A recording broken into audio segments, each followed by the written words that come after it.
Hi, my name is Kimberly Allen, and it is a pleasure to be able to respond to the interview questions for the Peoria School District and the two cabinet level openings that currently exist.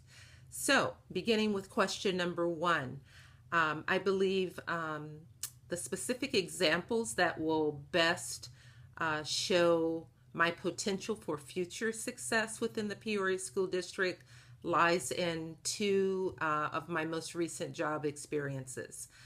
Most recently, my work with West Ed has been a successful 9 years in which I've been able to work with school districts all over the country, as well as state level agencies, in helping to transform and turn around schools that have been labeled and districts specifically that have been high priority, underperforming, or facing turnaround. Specifically working in a comprehensive needs assessment and ultimately as part of a team in Wisconsin, in the Green Bay area. And on a more positive note, watching a school district in Lynn, Massachusetts, eventually implement a family engagement model in which I was a part of training a team of teachers, district level staff, and bringing them all together so that in a 2 year period, they were able to continue replicating and expanding the program within their district. A second example would be my work with the Arizona Department of Education as the Deputy Associate Superintendent for School Improvement and Intervention. Quite a mouthful there. But that work overall, watching the number of schools that entered into underperforming and failing status to some degree, and watching those schools through the help of the work that we provided within the department, the program specialists, the resources, the training, and being able to deploy that team of trained staff to work with schools all over the state of Arizona. Those examples, I believe, are great ones that just give you a tidbit of the potential that I have of being successful in the Peoria School District. Question two, describing my vision for technology in a pre-K 12 district, in schools and classrooms. Great question, and it is one that many districts all over are facing and seeking solutions.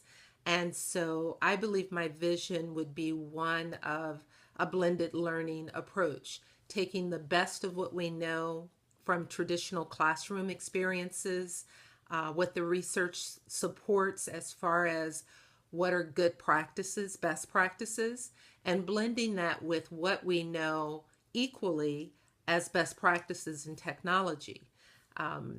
Incorporating in that some social responsibility so that our students and our schools and our staff are not only helping our children achieve in the most effective and efficient way that they can, but also helping them to grasp the social responsibility around technology, that whatever you put out there in technology, whether it's an email or a Facebook, Twitter, something, that those things are long lasting and they follow you wherever you go. So I think there is a component that is built into this vision of not only academically preparing students with the use of technology, but giving them a portion or some aspect of the social responsibility connected with it, especially as we move into our upper elementary, middle, and high school students.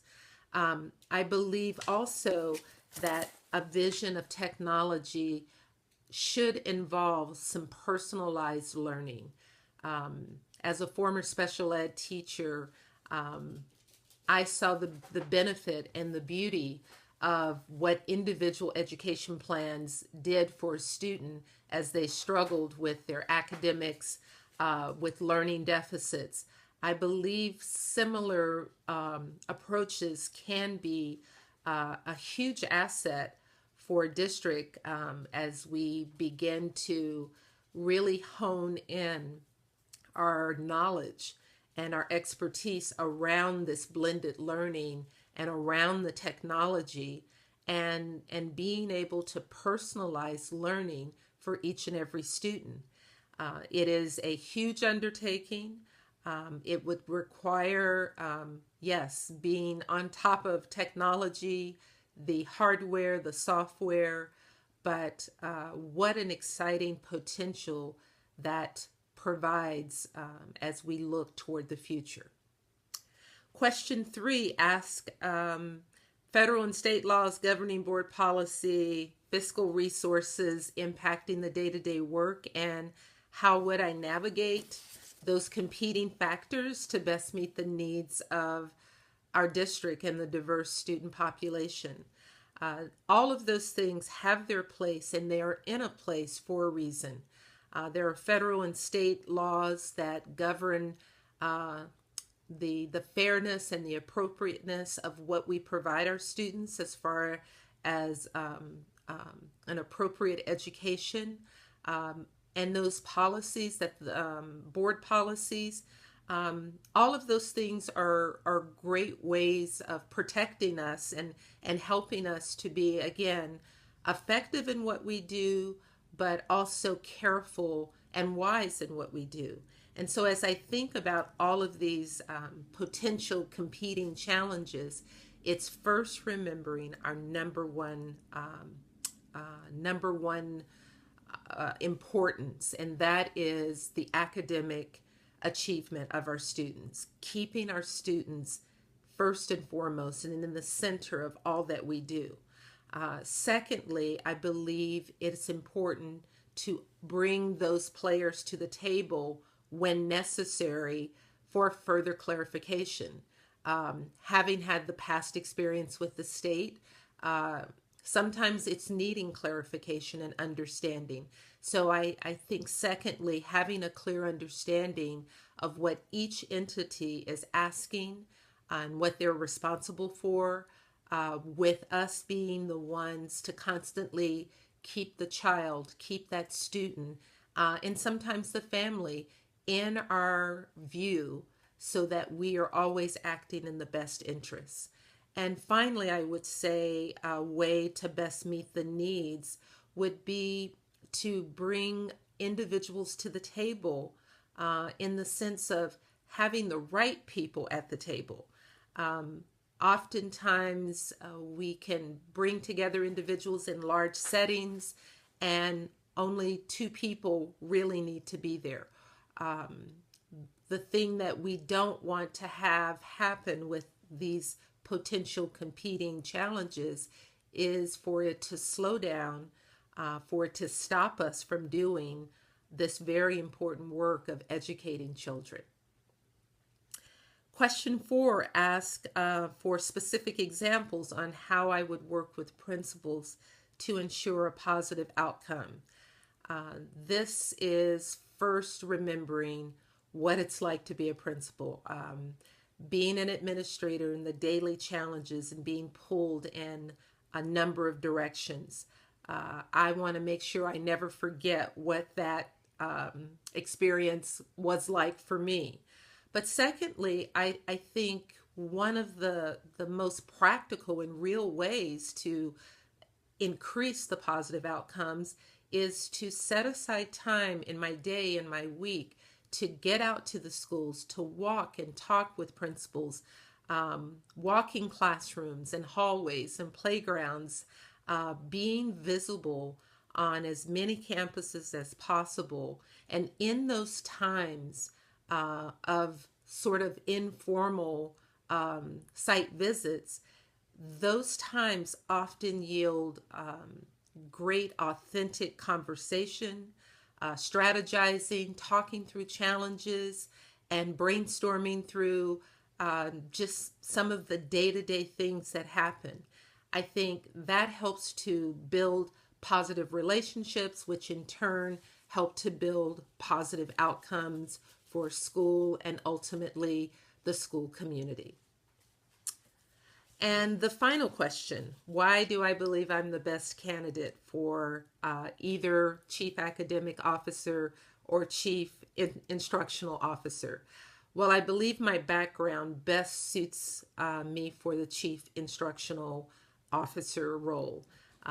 My time, specifically in the last 9 years with West Ed, has been one of coaching and mentoring and guiding school leaders and district leaders. And I believe that experience, which is wide and diverse, which is has taken me from rural to urban, it has taken me from public schools to charter schools, from district level administration to school level administration. That wide and varied experience around coaching and mentoring and guiding aspiring leaders as well as veteran leaders to be the very best that they can be, I believe best suits me for the role of Chief Instructional Officer. I believe that is the end of the questions that are before me. I want to thank you for the opportunity to share a bit of my views, and I hope that I will be able to move forward and talk with you in person. Thank you.